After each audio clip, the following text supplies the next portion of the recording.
idza arada syai'an, apabila Allah menginginkan sesuatu, ayyakula, Allah Subhanahu wa taala tinggal mengatakan kun.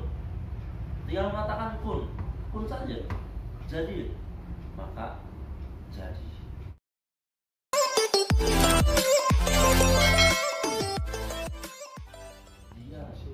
Tidak ada di dunia ini orang yang bisa lepas dari ujian, tidak ada. Kalau misalkan kita ingin terlepas dari ujian-ujian yang ada, maka solusinya satu, wafat. Wafat pun gak mesti udah selesai dari ujian, tapi wafat dalam keadaan husnul khotimah.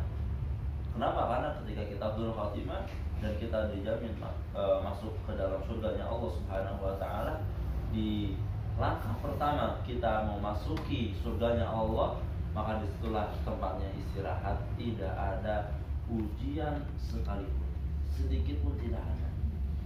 Maka dari itu ketika di dunia pasti kita akan mendapatkan ujian, maka kita terus berdoa kepada Allah dengan doa yang tadi, Allahumma jurni fi musibati wa khluf li khairan minha. Ini doa yang harus kita hafalkan juga. Tadi doa pertama sudah dengan doa zikir pagi, dan doa ini yang harus kita langgengkan. Kita langgengkan dan kita harus yakin terus dengan ketetapan Allah Subhanahu wa taala. Dan mungkin juga ada doa Nabi Yunus alaihi salam, yang mana doa ini sangat mustajab. Doa yang sangat mustajab sekali. Kenapa? Karena dulu Nabi SAW pernah mengatakan dakwatu dinnun, dakwah atau doanya Nabi Yunus alaihi salam ketika Nabi Yunus alaihi salam dimakan oleh ikan yang besar luar biasa. Beliau terus berdoa dengan doa apa? La ilaha illa anta subhanak inni kuntu minal zalimin. Beliau dimakan oleh ikan hiu, dan ini merupakan apa? Situasi yang sangat mustahil menurut akal manusia, sulit sekali. Tapi Nabi Yunus alaihissalam terus berdoa dengan doa itu, la ilaha illa anta subhanak inni kuntu minal zalimin. Karena Nabi Yunus itu terus mendoa dengan doa tersebut, sehingga Allah keluarkan dari sesuatu yang menurut kita mustahil, sangat-sangat mustahil, dan akal kita tidak bisa. Tapi kita harus yakin Allah Maha Mampu untuk melakukan apa saja. Dan kita yakin innama amruhu idza arada syai'an ayyakula lahu kun fayakun. Innama amruhu, semuanya urusannya Allah. Idza arada syai'an, apabila Allah menginginkan sesuatu, ayyakula, Allah Subhanahu wa taala tinggal mengatakan kun. Tinggal mengatakan kun saja. Jadi, maka jadi. Allah Subhanahu wa taala Maha Mampu. Nah, Nabi Yunus ini adalah bukti apa yang sangat luar biasa untuk kita bahwa tidak ada kata mustahil bagi Allah Subhanahu wa taala. Dan Nabi mengingatkan kepada kita untuk banyak-banyak berdoa dengan doa ini dalam keadaan menghadapi situasi yang sangat sulit, yang sangat mustahil. Bahkan Nabi SAW mengatakan, barang siapa yang berdoa dengan doa ini, Allah tidak akan menolak doa tersebut, illa stujiballah, kecuali Allah akan mengijabah doa tersebut dengan doa la ilaha illa anta subhanak inni kuntu minal zalimin. Sampai para sahabat bertanya, wahai Nabi, bukankah ini doanya Nabi Yunus alaihi salam? Bukankah ini adalah doa khusus Nabi Yunus alaihi salam? Maka apa kata Nabi? Doa ini bukan hanya khusus Nabi Yunus alaihi salam. Bahkan Allah sendiri yang mengatakan, fastajabna lahu, kami menolong Nabi Yunus alaihi salam. dari sebuah perkara yang sangat sulit. Dan Allah mengatakan di penggalan berikutnya, fastajabna lahu wa najayna wa kadzalika, di dalam akhir ayat itu wa kadzalika nunjil mu'minin. Begitu juga dengan doa ini Allah akan menyelamatkan orang-orang yang beriman. Berarti ayat ini, di akhir ayat ini menunjukkan bukan hanya Nabi Yunus alaihissalam saja yang akan diijabah oleh Allah dengan doa ini.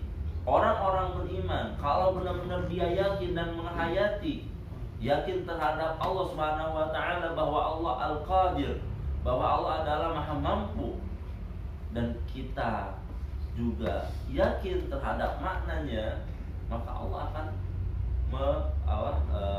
mengeluarkan segala kesulitan yang ada pada diri kita. Fastajabna lahu, kami menolong dia, Nabi Yunus alaihissalam, wa kadzalika nunjil mu'minin, dan Allah pun kami akan menolong dengan sebab doa tersebut orang-orang yang beriman.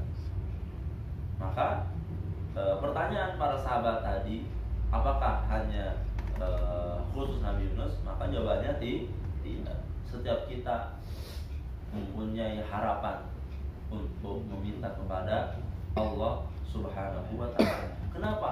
Kok dahsyat sekali doa ini? Karena memang kandungan yang ada pada doa ini juga sangat luar biasa sekali. Pengagungan kepada Allah dengan sangat luar biasa. Kita perhatikan, la ilaha illa anta.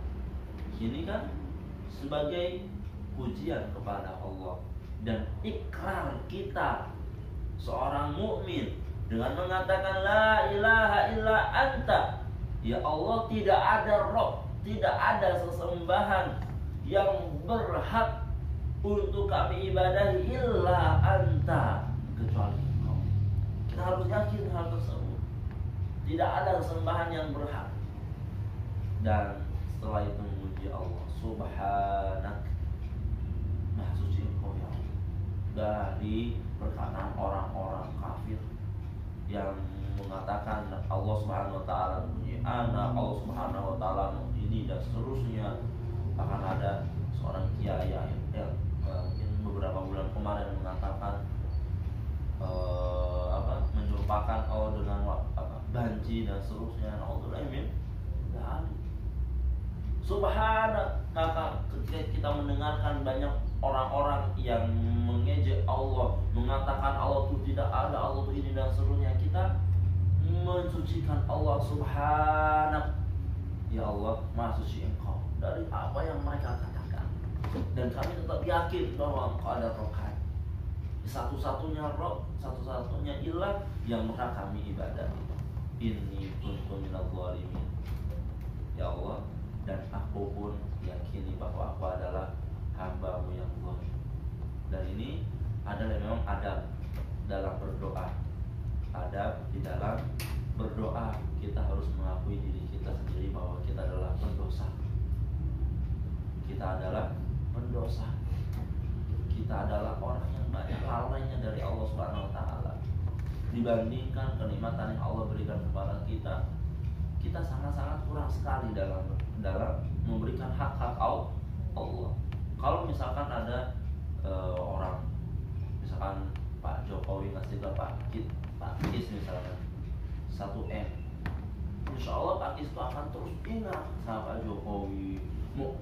Nggak tahu ya, belum. Belum ya. Apa ngerti Pak? Jadi bisa jadi kalau dikasih proyek batik Pak. Proyek batiknya diambil semuanya sama Pak Jokowi untuk orang-orang di Yogyakarta misalkan. Wallahu a'lam. Pasti, dan kita yakin Pak Kis akan terus ingat sama Pak Jokowi. Bahkan ketika ada Mas Bayu yang mungkin agak-agak bagaimana sama Pak Jokowi, Pak Kis akan membela. Oh enggak seperti itu, mungkin ini dan seterusnya. Ini dengan manusia baru memberikan kepada kita 1M ton. Allah telah memberikan mata kepada kita. Berapa M mata?